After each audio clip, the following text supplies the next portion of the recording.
nggak terima dia akan makin hancur. Iya. Jadi udah kita terima gitu. Pas kita terima, kalau kita berharap dia ingin sembuh, kita harus terima dia apa adanya dulu. Kalau kita nggak terima, dia akan lebih hancur. Jadi lo termasuk orang tua yang open minded banget ya.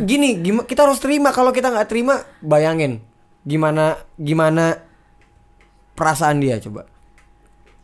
Kalau misalnya kita pengen dia, gue pengen anak gue normal, tapi lo nggak terima keadaan dia kayak gitu, dia akan merasa tidak diterima sebagai anak. Akhirnya dia akan tambah berontak. Mungkin abis suka sesama jenis dia akan pakai narkoba, mungkin akan jadi lonte, mungkin akan, ngerti nggak maksudnya? Karena kita nggak terima dia gitu. Langsung mulai sakit perut. Lo bener nggak? Nah sekarang kalau misalnya pertanyaannya balik ke Nyai, misalnya anak Nyai salah satu anak Nyai jangan sampai ada yang nauzubillah, ada yang suka sama jenis, ada yang jadi gay, Nyai bakal kayak gimana? Kalau gue pastinya sebagai orang tua gue akan ajak ngobrol dulu, ya kan? Kenapa kok bisa begini begitu? Kalau masalah trauma dia apa penyebabnya? Kalau menurut gue make sense, terus itu pilihan hidup dia. Pada akhirnya kita nggak bisa paksa ya kan? Benar. Pada akhirnya kita, karena mereka tetap manusia, mereka tetap punya kendali atas diri dia masing-masing. Tapi sih untungnya anak gue dua-duanya nih, cowok ini dari kecil udah masih aman kan? Aman nih. Iya. Kalau lihat cewek cantik langsung twing gitu, apalagi nomor 2 kan, gede banget itunya. Jadi kalau dilihat apa gitu langsung mueng gitu. Tadi dia kabur ke kamar mandi. Nah intinya kalau ngomongin anak sih kayak gitu. Kita sebagai orang tua harus terima dan pasrah. Oke. Karena kalau terlalu puyeng, nggak semuanya bisa kita kendaliin. Iya benar juga sih, Young Lex. Nggak bisa semuanya kita kendaliin. Tapi maksud gue pemikiran lu tuh keren juga ya, nggak ortodok kayak orang tua zaman dulu. Orang tua gue sih masih ortodok dulu ya.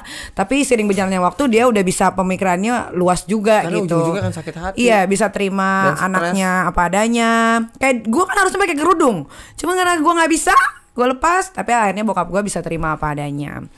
Nah Young Lex, dari lubuk hati lo yang paling dalam, lo mau gak sih anak lo itu jadi apa tuh? Lu tuh pengennya anak lo nanti pemikirannya kalau udah dewasa tuh pengen kayak gimana? Nah ini balik lagi nih. Kalau kita ngomongin anak, kita nggak bisa egois. Karena menurut akunya ya 1-10 orang tua, 12-15 orang tua egois.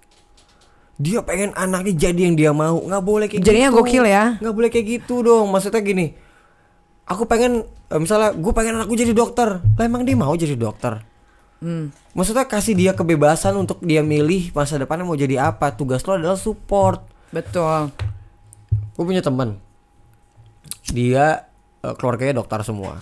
Ini kita ngomongin orang tua egois. Anaknya, tuangin dulu Nyai, tolong Nyai. Haus. Iya haus nih.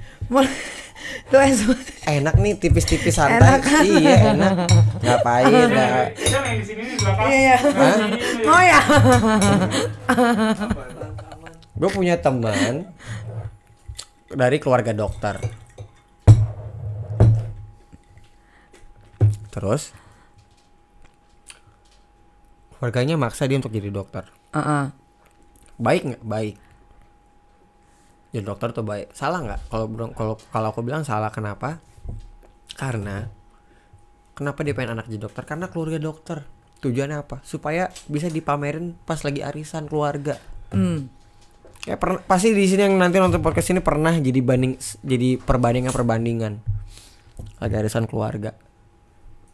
Misalnya saudara mamahnya, adik mamanya atau sepupunya si anak ini, kamu kayak dia dong, tuh lihat tuh sarjana hukum. Wah. Terus akhirnya karena seperti itu anaknya dipaksa untuk jadi barang pamer-pameran keluarga pas lagi kumpul.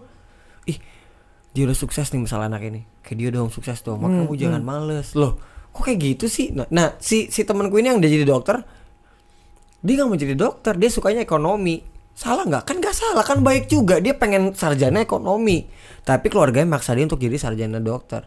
Dan dokter itu ngabisin waktu lebih lama daripada sarjana ekonomi. Iya, ada prakteknya bisa 8 tahun sampai 7 tahun kuliah gitu. Akhirnya dia selesain kedokterannya, akhirnya ngambil S2 ekonomi. Kan jadi buang waktu. Buat siapa? Buat orang tuanya. Buat orang tuanya yang akan meninggal nanti. Menurut Nyai nih ya, pas dia nih orang tuanya meninggal, dia dapat apa? Dapat tai dari orang tuanya, nggak dapat apa-apa. Orang tuanya meninggal, akhirnya siapa yang akan lanjutin hidup dia kan? Dia sendiri, benar. Terus waktu siapa yang kebuang?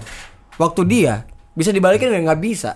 Itu karena keegoisan orang tua. Nah makanya kalau ngomongin anak aku nanti Nyai, yang penting kasih waktu yang banyak buat dia. Terus kita bimbing dia mau jadi apa, tapi maksimal. Betul, setuju. Soalnya anak aku pengen jadi gamer. Sok atuh papa beliin alat-alat game yang bagus. Papa akan tuntun dia untuk ayo main game yang benar supaya jadi atlet game. Gak salah, semua pekerjaan tuh. Nih ada ceritanya nih ya. Coba. Ada anak SMA main game. Dia ngomong sama papahnya. Dia ngomong, "Pak mau ikut turnamen." Tapi turnamennya berbentrokan sama jadwal ujian. Apa yang dilakukan orang tuanya? Orang tuanya berhentiin tuh anak sekolah, disuruh main game yang benar. Berapa tahun kemudian dia ikut kompetisi, menang 3 juta US dollar. Sekitar ketutup lah semua. Sekitar 45 miliar. Ketika orang tua support anaknya full mau jadi apa, anak itu bisa jadi potensi yang maksimal. Coba bayangin kalau orang tuanya kolot. Lu ngapain main game, mau ujian, berhenti main game. Sementara dia nggak mau kasih waktu untuk cari tahu lu lagi apa kesukaan anaknya. Iya, emang lagi main game apa sih gitu. Kenapa main game mulu segala macam. Itu anak kecil itu yang menang kompetisi Fortnite di US. Oh gitu. Iya, maksudnya makanya jadi orang tua tuh mbok punya kuping dipakai juga buat denger.